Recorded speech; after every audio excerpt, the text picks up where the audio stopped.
All right, folks, has anyone found a compact, lightweight, quick release plate and foot for your GR3 that does not interfere with the battery door? Well, I looked and I looked and I looked for something retail, and I almost found it. B&H Photo here, this Jobu design. It's only 3/4 of an inch long. This thing is tiny. Well, I got a hold of B&H. We did a video chat and all, and talked to them about it. They got one in their hands, and they confirmed it does block the battery door. But this design is pretty genius, actually. They designed it so that they have two settings for the fixing screw for the quick release plate to the camera. So it offsets. So in other camera bodies, it may help and not block that battery door. I even asked them to go a bit further, because if you look, this distance here, this distance right here, looks wider than this distance. So I said, hey, get a long 1/4-20 bolt, screw it through here, even though it's not supposed to be screwed through there. From the bottom of the camera, looking at the camera as this is mounted, you would screw that bolt into here and just check to see if it blocks it. And sure enough, it is a tighter tolerance here, but it was still 0.25 of a millimeter, 1/4 of 1 millimeter overhanging the battery door. And you can't shave this side down because it would loosen the contact for the Arca Swiss style mount. So that didn't work. Of course, if it had worked, I would have had to have countersunk this, reamed out those threads, machined the bolt head so that it wouldn't stick proud of this surface. Otherwise, it wouldn't have worked with something like this Kirk QRC1 foot, which is super small too. This is only 1 inch right here. So $40 for that foot, $30 for this, and it still didn't work. So $70 later, it wouldn't have worked. Well, it would have worked, but it would have blocked the battery door. So having my GR3 now for 3 weeks, great camera and all, and it's killing me that I can't find a quick release plate to always be on the camera, so that when I want to set it up for a long exposure or whatnot, a landscape or a group photo on interval, shooting five frames across 5 seconds with a delay of 10 seconds so you can run and jump in the shot, whatever, I just couldn't find it. So I made it, and I wanted to share that with you guys. But this is my lightweight tripod. You know, I don't want a big tripod. I don't want a quick release plate that's half the size of the camera. This ball head is super lightweight. I'm sorry I don't have the product ID on it, but that's the logo. It might be Ulanzi as well, because they make a lot of stuff for GoPros and small cameras. But it's a 1/4-20 ball head here. This is perfect. Goes in my day sack. Super lightweight. So I went out to Amazon and I got this quick release plate and base combo for $28. Ulanzi R072. Here's the base. It's all aluminum. It's got a spring-loaded release there, if you could see that. Really nice construction, all aluminum, fairly small, lightweight. On the bottom, 1/4-20 female, but it also has GoPro legs, which is kind of neat. And then when you fold them up, it's magnetic, so it sucks that up, which is kind of strange, because I would think these are, oh wait, these are still aluminum, but I bet you that little button is ferrous right there. That's probably steel, that little button, so that magnet sucks that up. But that's the foot. Now, drum roll, here's the whole thing, because I'm talking to Blue Streak here. I fabricated something where I can keep this quick release plate that came with this system on the camera. It's pretty lightweight, compact, and it's not going to bother me with it on the camera all the time, I think anyway. Case, got that from Amazon as well. It's semi-rigid, which I like. It's small, still fits in my pocket, even the case. So, I mean, you know, it's perfect. Being semi-rigid, I feel it's a little more protected in case there's a drop. The wrist strap here that's a different wrist strap, because it's got this cinch on it, which I think the stock should have come with. but it just hangs out of the case and I can zipper up the case. So here it is.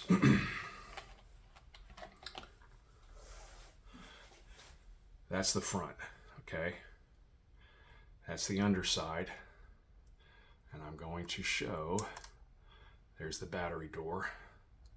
It opens, okay? There's the back, there's the side. And to be honest with you, if anything, it gives me a place to, you know, put my finger there. Or, you know, it's just not heavy. And I'm going to weigh this, by the way. I'm going to weigh all of this. This aluminum plate that I fabricated, the quick release plate, and the 2 pieces of hardware, the 2 screws, quarter 20, machine screwed, by the way. I had to machine this to fit this application, and a 632 stainless countersunk screw here as well. Both cases I had to shorten the length of the screw, and in both cases I had to change the head diameter by chucking it up in a drill, okay? And I have a little Dremel belt sander. It's over here, over this way, that goes over a belt, and a vertical portion of the belt goes down onto a table, a fenced table, and I would spin the head of the bolt and turn that down. So I don't have a mini machine lathe. So a lot of this was done by hand. Furthermore, if you look here, hopefully you can see this. You see that impingement there, that ping there, and it kind of folds over. I don't know if you can see that real good right there. Okay, you see that? Of course, I have a vise, I have pin vices, I have a number of tools, punches, flat punches, center punches, hammers, you name it. The reason I did that is so that the plate won't rotate. So it's on there, very solid, and it just works. How I did this cutout right here is I removed this ring and traced out the profile, and of course then ground it down with files. So lots of products here, regular files, Dremels, Dremel cutoff wheels, machinist squares, punches, small files, jeweler files, diamond jeweler files, you name it. So let me go and show you too now what this looks like removed, and weigh it for you guys. I also have a buffing wheel combination with maroon Scotch-Brite wheels. That's how I deburred all of this aluminum, so on the underside I'm not marring my camera body, and I can show you that, you know. And this isn't tight on here yet. I am going to use blue Loctite, a little bit of that on all of this hardware, and I'm just going to keep this on the camera. Well, first, before I take that off, I'm going to put this on the Joby Gorilla Pod and the small aluminum ball mount. So there it is. Right? This just slides right in here. Clicks. There you go. And now I have my lightweight set up there. And of course, you know, I've got a ball head, so I can position it where I need it, lock it in, and I'm good to go. So let's take that off now. Leave that there. And now let's take this plate off here.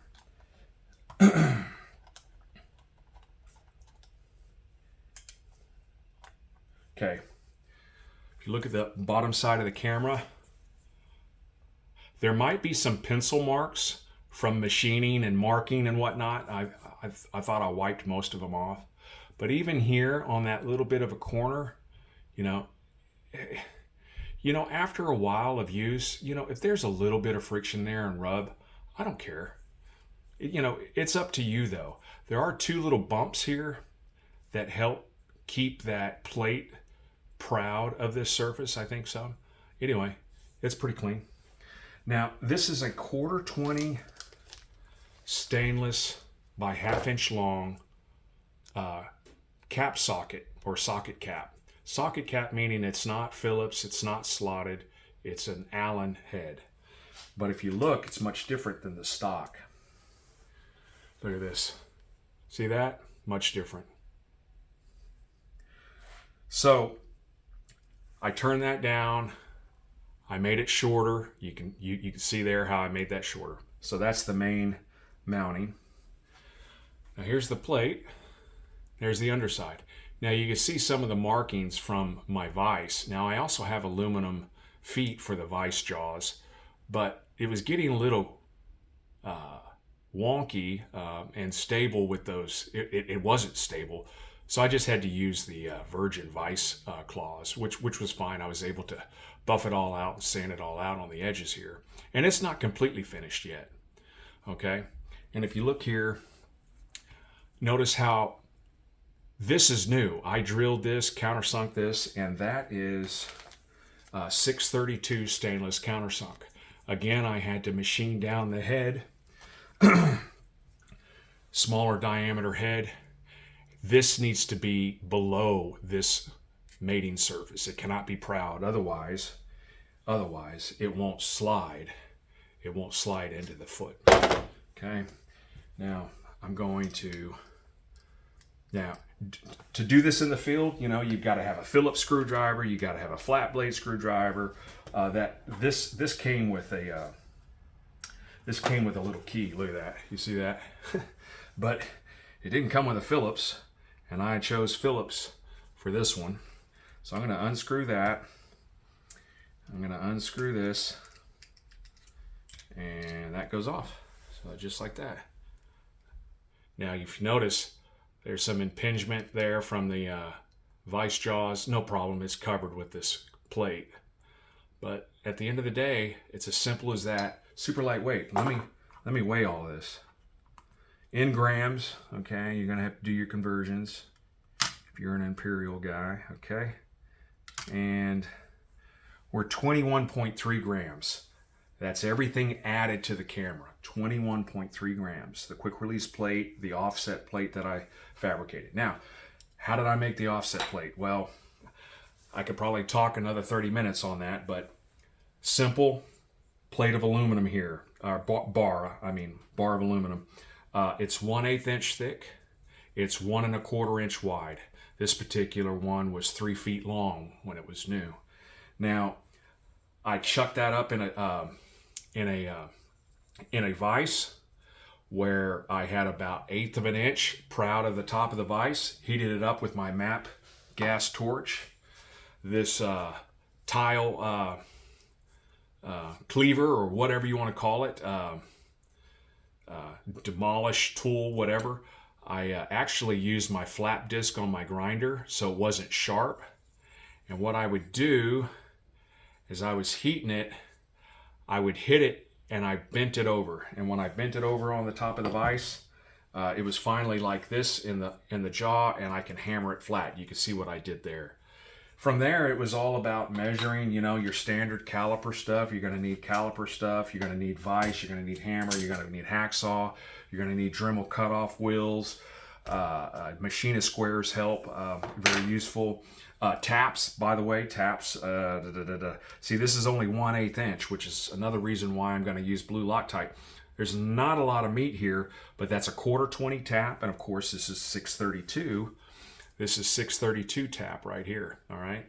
And that's just a regular hole, because then it screws into the 1/4. But anyway, now all this work took me half a day. Half a day of putzing around with it, focused, half a day, knock this out. It'd be great if I could CAD this out and it could be 3D printed. Ooh, that'd be really cool, right? It'd be even lighter, right? And you don't need it to be super robust. I think nylon would be an excellent material for this. But anyway, guys, I hope that inspires someone out there. I mean, after all, you got a small camera, If you are a pure street photographer and you only shoot it in your hand and you never want to do any landscape, you never want to put it on one of these things and get a group shot or a shot with your significant other with interval, delayed time, and whatever, I've got that set actually on my User 3 for group photos using this.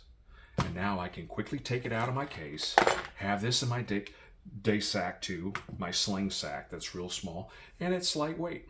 So, hope you find it useful. Thank you.